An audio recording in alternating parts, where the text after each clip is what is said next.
قررت بقى ان انا اطلع رحله العين السخنه واجيب اكل اعمله ليا.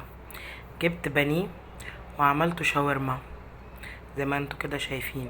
وجبت ربع كيلو كفته وعملته كفته بالفيجيتار كده، وقلتها في النار وعملتها برضو سندوتشات.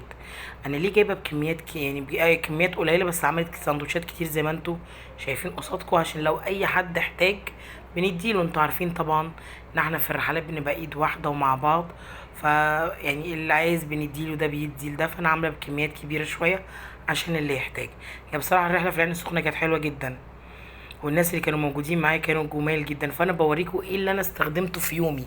يعني جبت ربع كيلو بانيه، ربع كيلو كفته عملوا كميه السندوتشات دي، وجبت شيبسي وجبت الكاتشب زي ما انتم شايفين. وابتدينا نطلع على الطريق بتاع العين السخنه. طبعا انا عايزه اقول لكم انا نازله من البيت من الساعه 4 الفجر، طلعنا على الطريق حوالي 7 ل 10 عقبال ما جمعنا الناس. يلا بقى بينا نشوف الرحله. في طريق العين السخنه بسجل فيديو بتاعي ازاي بسجل يعني عشان كده. بس عايزه اقول لكم ان الهوا يعني تحفه يا جماعه، معانا الناس الحلوه الجميله ما شاء الله لينا. هصور لكم بقى بقيه الرحله. على الطريق بقى الجو كان جميل جدا. عايزه اقول لكم احنا كنا رايحين على شاطئ اسمه جاردينيا او قرية جاردينيا او اللؤلؤه. كان حوالي التيكت ب150 جنيه الشاطئ، بس للاسف احنا وصلنا يعني مسكنا الطريق 7 ل 10، وصلنا 8 ونص. مصر كلها كانت في السخنه. رحنا شاطئ اسمه ضي القمر.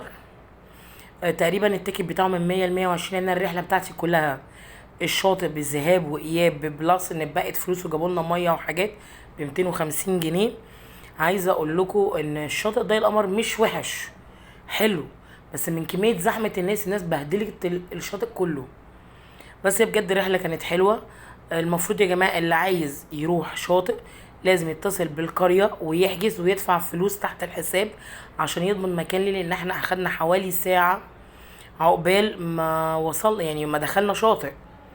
طبعا ما عرفش اصور الشاطئ من زحمه الناس، واديني راجعه في الطريق. رحله سعيده بقى.